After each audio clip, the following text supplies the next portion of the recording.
Salut! Aujourd'hui, on va revenir sur ce qui se passe un petit peu au sein de l'Union européenne et de l'Europe en général par rapport à ces notions d'état de droit qui ont été mis en avant ces derniers jours par notre cher Léo qui ment, le roi du mensonge qui se sert un petit peu de toutes les armes européennes pro-immigration qu'ils ont mis en place dans l'Europe et du coup dans tous les pays d'Europe pour nous empêcher de choisir librement notre destin. Et il y a pas longtemps, il y a eu une condamnation d'un homme qui a été jugé par la Cour européenne comme quoi la France aurait eu un comportement mauvais par rapport à des contrôles aux faciès répétés sur cette personne.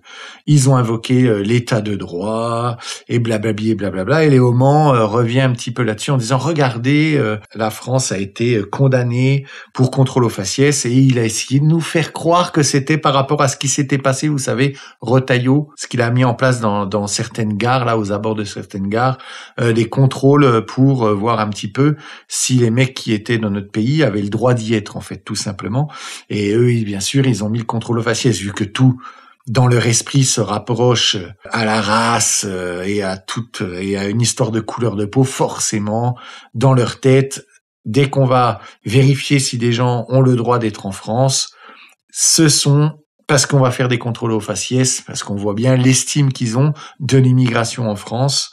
On remerciera donc toute l'immigration d'Europe de l'Est qui, eux, donc, sont à l'abri de ces contrôles, il paraîtrait. Monsieur Léo Mans, encore, qui raconte n'importe quoi. Mais, du coup, ce qui est intéressant, c'est qu'on va voir comment l'Europe a mis en place un petit peu toutes ces notions d'état de droit, autour de quoi ça tourne, et on va voir aussi un petit peu les surprises que nous réserve la Macronie par rapport à la liberté d'expression des opposants politiques. On va voir aussi ce qui s'est passé là. J'ai vu passer un tweet, je sais pas si c'est vrai, par rapport à ce qui se passerait au RN. Ça a l'air super grave ce qui arrive pour la liberté, toujours pareil. Mais on sent que le pouvoir échappe à nos amis les macronistes et comme je l'ai dit dans ma dernière vidéo, d'ailleurs, qui, j'ai l'impression, a été un peu shadowban par YouTube. De toute façon, dès que je parle d'un certain sujet, YouTube, allez voir la vidéo, c'est celle du 8 juillet. Allez voir la vidéo, vous allez voir un petit peu le sujet. Je vais pas en parler là parce que je voudrais pas que cette vidéo aussi soit un petit peu mise sur le côté. Mais c'est un sujet que YouTube n'aime pas. Pourtant, c'est pas du tout un sujet polémique. C'est plutôt un sujet où je mets en avant une idée de comment se défendre contre certaines choses en France. Mais allez voir. D'ailleurs, je remercie tous ceux qui s'abonnent et n'oubliez pas de mettre la petite cloche si vous voulez être mis au courant. Comme ça évite un petit peu ces choses de vidéos qui sont moins mises en avant par YouTube, car le robot détecte des choses que, bien sûr, nos amis les GAFAM ne veulent pas que l'on écoute. Donc, la petite cloche résout en partie ce genre de problème.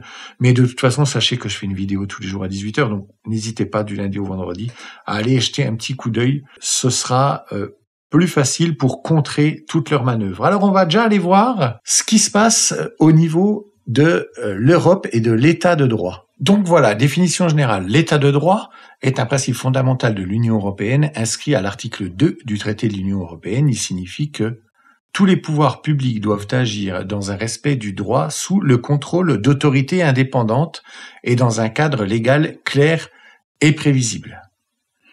On va voir les principes. Le premier principe, l'égalité. Toute action de pouvoir public doit avoir une base légale.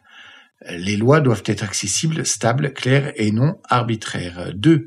Séparation des pouvoirs, indépendance de la justice par rapport aux pouvoirs exécutifs et législatifs, pas d'ingérence politique dans les décisions judiciaires. Ce qui aujourd'hui, ça est extrêmement compliqué en France. Parce que bien évidemment, on n'est pas comme aux États-Unis par exemple, les juges sont votés. C'est-à-dire que vous pouvez être juge, mais pas hors de boulot, en fait, parce qu'on n'a pas voté pour vous, parce qu'en fait, ce sont les gens qui décident qui sont juges, parce que les juges ont bien sûr des appointances vers certains choix politiques, donc ils doivent se positionner politiquement là où ils sont. Et quand on sait qu'en France, il y a 30% des magistrats qui sont inscrits auprès du syndicat de la magistrature, qui est le syndicat le plus important, qui est donc communiste. Donc on voit un petit peu, donc un juge sur 3, sachez qu'un juge sur 3, en gros, est communiste en fait. Ensuite, interdiction de l'arbitraire. L'action de l'État ne doit pas être imprévisible ni abusive. Les autorités ne peuvent pas utiliser leur pouvoir de manière oppressive ou partisane. Justice indépendante et impartiale. Les juges doivent être indépendants, nommés selon des critères transparents. Voilà. Donc déjà ça, qu'est-ce que ça veut dire, des critères transparents? Ça veut dire quoi? De gauche? Ils doivent garantir un procès équitable et impartial, ça c'est pareil. Vu qu'aujourd'hui on l'a vu dans l'émission là, Sommes-nous tous racistes, où on montre aux juges que, regardez, selon la personne que vous avez en face de vous, vous pouvez parfois être jugé plus durement la personne selon son origine, sa couleur de peau, tatati tatata. Donc là, on prend le parti d'influencer les juges dans une certaine direction. Ça, est-ce que c'est partial? On ne sait pas. Et bien sûr, ils vont nous dire qu'ils font ça pour le bien-être, parce que regardez, c'est impartial, parce qu'en fait, ils ont tendance à être plus sévères. Mais est-ce que faire l'inverse, est-ce que aller à l'opposé des gens, est-ce que c'est vraiment partial? Est-ce que ça risque pas de créer comme ça de fausses lamentations, c'est-à-dire de fausses oh le pauvre, faut que je fasse attention, c'est un racisé comme ils les appellent, donc du coup peut-être que je serai trop méchant avec, donc faut que je sois plus doux. Moi, je pense que c'est ce qui se passe aujourd'hui. Et donc, voilà. Encore une fois, justice indépendante et impartiale. Merci, messieurs. Protection juridique effective. Chaque citoyen a droit à un recours effectif devant une juridiction s'il estime que ses droits sont violés. Cela inclut l'accès à un avocat, à un procès équitable et à un juge impartial. Le fameux juge impartial. Tous les citoyens sont égaux devant la loi, sans privilège ni discrimination. Respect, bon, ça, c'est une immense connerie. Ben, ça, c'est la plus grosse des conneries, parce que plus vous avez de thunes, plus vous pouvez mettre d'avocats, et plus vous gagnez vos procès. En fait, il y a, ce qu'on le veuille ou non, quand vous vous pointez, je vais reprendre ce qu'a dit Cro-Blanc dans une de ses vidéos, là où il parle de son procès qu'il avait fait à une chaîne, je crois, de France Télévisions, qui l'avait insulté et qui avait été diffamatoire envers lui, et il a voulu les mettre en justice, pour avoir réparation de ce mensonge. Lui, il s'est retrouvé avec son avocat et un dossier qui faisait 3-4 cm d'épaisseur, et en face, il y avait 3 ou 4 avocats qui avaient une pile de dossiers qui faisaient 2 fois 50 cm d'épais. Donc, payé avec nos impôts, vu que c'était France Télévisions, bien entendu. Donc, on voit bien que la loi, parce qu'effectivement, il a été discriminé, la question se pose pas. Si par exemple, pour moi, si quelqu'un dit à un autre, vous êtes raciste, par exemple, ou vous êtes xénophobe, ce n'est pas quelque chose qui est à prendre à la légère, c'est comme une insulte, et à prouver qu'on le veuille ou non. On connaît Cro-Blanc, on connaît à quel point il fait très attention à ce qu'il dit. Moi, personnellement, oui, alors, il peut être un petit peu taquin, mais jamais je l'ai entendu proférer des menaces ou des appels à quoi que ce soit vers des gens d'une autre race, en fait. Jamais, c'est jamais arrivé. Donc, vous voyez qu'avec de bons avocats, la justice n'est jamais ce que l'on peut penser. Donc, ils se servent de cette histoire d'état de droit pour, par exemple... Merci Madame la Présidente, Monsieur le Commissaire.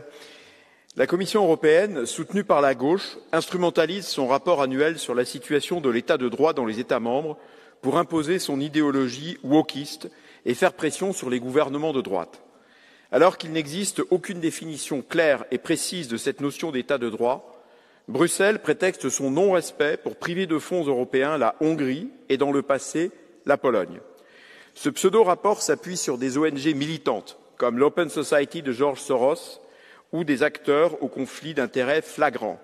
En France, par exemple, Reporters sans frontières diffame auprès de la Commission le directeur du journal du dimanche, Geoffroy Lejeune, en le qualifiant, je cite, d'extrême droite. Cette même association aurait reçu, de la part de la Commission, 71,4 millions d'euros entre 2014 et 2023. En revanche, à Bruxelles, on ne dit rien à propos de la fermeture abusive d'une chaîne de télévision et de la condamnation politique de la principale candidate à l'élection présidentielle, Marine Le Pen. que la Commission européenne cesse son hypocrisie, si elle se soucie vraiment de l'état de droit, qu'elle commence par balayer devant sa porte. Mettre la pression à certains pays, parce que ça a été créé un peu dans le sens où vous voulez venir en Europe, ok, mais bon, faut respecter au moins ça.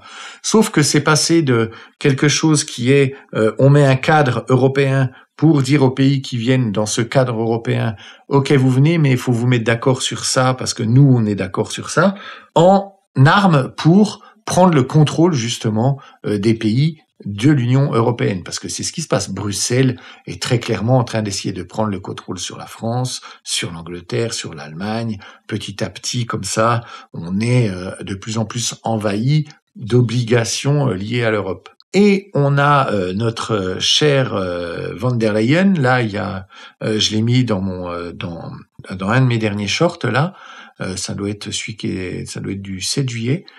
Où là, elle nous dit que clairement, ça a été voté, il revote là jeudi, donc on est mercredi, donc demain, pour savoir si Van der Leyen reste à son poste ou pas, ce qui serait vraiment une excellente nouvelle. D'ailleurs, ce vote va nous permettre de voir un petit peu ceux qui sont pour ou contre la liberté, ceux qui sont pour ou contre le fait que les pays prennent un peu plus les décisions qu'ils veulent, ceux qui sont pour ou contre l'immigration, ceux qui sont pour ou contre le totalitarisme européen qui est en train de se mettre en place gentiment. Ce vote va donc être extrêmement décisif. Je pense qu'elle va rester en place, à mon avis.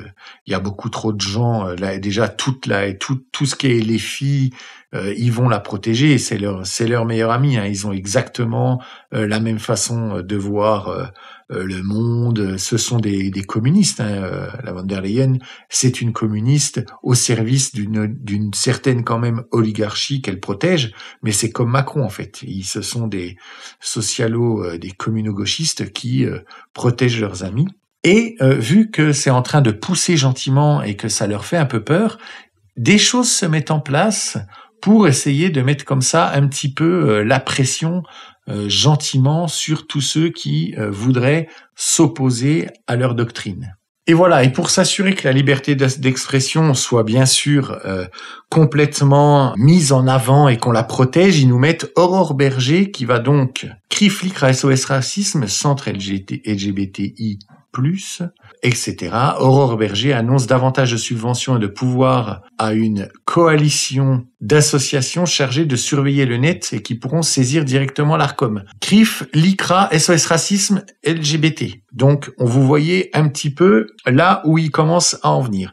C'est-à-dire, le pouvoir leur échappe, la France tente de reprendre la main sur son avenir, ils ont peur, donc on va commencer à créer. J'avais fait dans une ancienne vidéo où j'avais dit « Faites attention, bientôt, ils sont en train de nous préparer quelque chose pour nous censurer, d'autant plus que maintenant c'est pour eux très difficile, enfin c'est devenu plus difficile parce que les influenceurs, les youtubeurs se protègent en essayant de contourner un petit peu leur façon de parler, en maquillant les mots pour essayer d'être moins, d'avoir des chaînes moins supprimées, d'avoir pour rien, parce que c'est juste empêcher de parler ceux qui s'opposent à leur doctrine et à leur idéologie.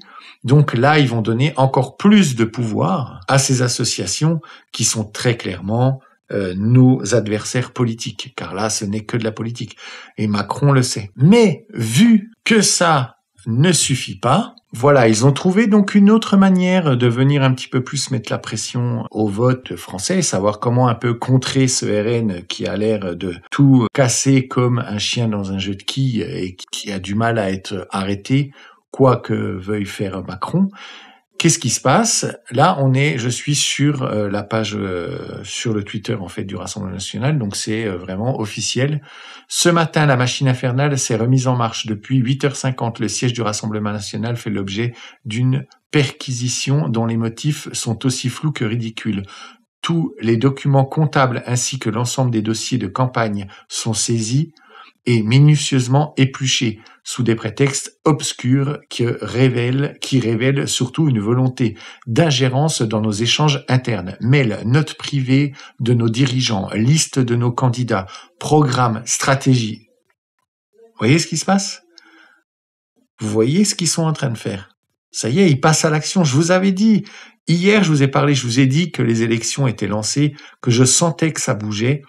j'ai vu certains signes, je me suis dit, il se passe quelque chose, ça y est, tout commence à s'accélérer, c'est dans 2 ans, on commence à appuyer sur l'accélérateur du côté de Macron, privation de liberté, on chasse les opposants politiques.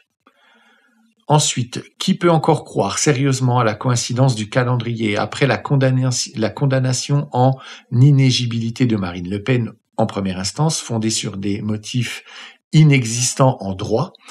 Après le harcèlement judiciaire initié par la Commission européenne, voici désormais les derniers soubresauts d'un pouvoir en déshérence, terrifié par son principal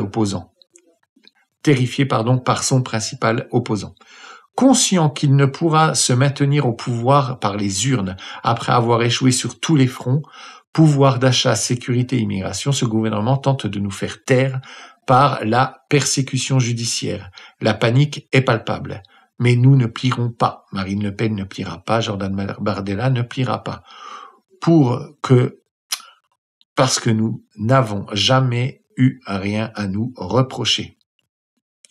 Comme en témoigne l'approbation de nos comptes de campagne par la CNCCFP. Je peux vous dire que si vous passez par eux, qui vous disent oui, et que vous êtes le RN, je peux vous dire que tout est clean de chez clean. Nous savons cependant, au sein de la grande famille du Rassemblement national, qui ne cesse de s'agrandir chaque jour, que le combat judiciaire est devenu, hélas, une composante à part entière de notre combat politique. Nous le disons à l'ensemble des Français qui nous font confiance, à l'ensemble des Français qui refusent l'arbitraire, à l'ensemble des Français qui croient encore à la justice et à l'état de droit. Nous avions un défi immense, sauver la France. Nous en avons un désormais second, peut-être aussi fondamental, sauver la démocratie. Donc, voilà ce qui se passe. Donc, moi, franchement, les conseils que je donne, c'est n'oubliez pas, s'il y a des gens que vous suivez, des lanceurs d'alerte, des youtubeurs, des gens comme ça qui essayent un petit peu de s'exprimer sur les réseaux, qui essayent de faire valoir une voix qui a été mis de côté, dénigrée, insultée pendant des années et qui essayent aujourd'hui de se sortir de cette oppression d'État que l'on subit depuis plus de 40 ans. N'oubliez pas, abonnez-vous à tous leurs réseaux.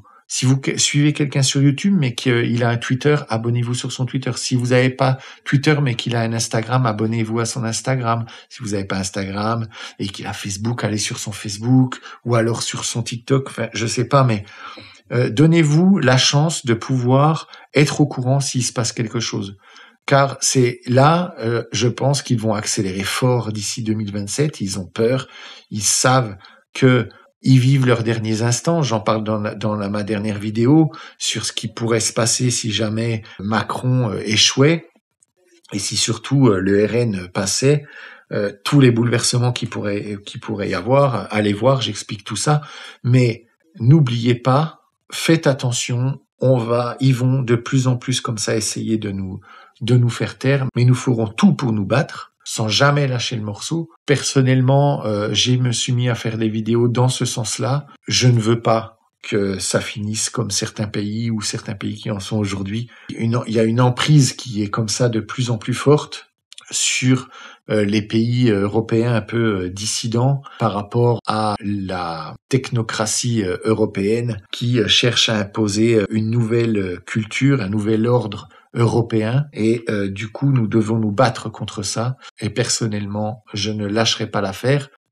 Donc voilà, c'était une vidéo un petit peu particulière pour vous mettre un petit peu au courant de ce qui se passe parce que pour moi c'est quelque chose d'assez grave. J'espère que cette vidéo vous a plu. Si c'est le cas, n'oubliez pas de vous abonner et bien sûr de mettre la petite cloche. Je vous ai expliqué pourquoi en début de vidéo. C'est très important par rapport à ces vidéos que je sors et qui parfois rencontrent moins de succès juste parce que YouTube ne veut pas les présenter parce qu'elles parlent de sujets qu'ils ne veulent pas mettre en avant et qui sont très importants. Mettez-moi un like, ça m'aide énormément. Je remercie tous ceux qui le font et tous ceux qui le feront. Merci infiniment. Merci pour vos messages de soutien. Ça me fait vraiment extrêmement plaisir. Ça me motive énormément. Partagez la vidéo, c'est très important aussi. Je vous remercie.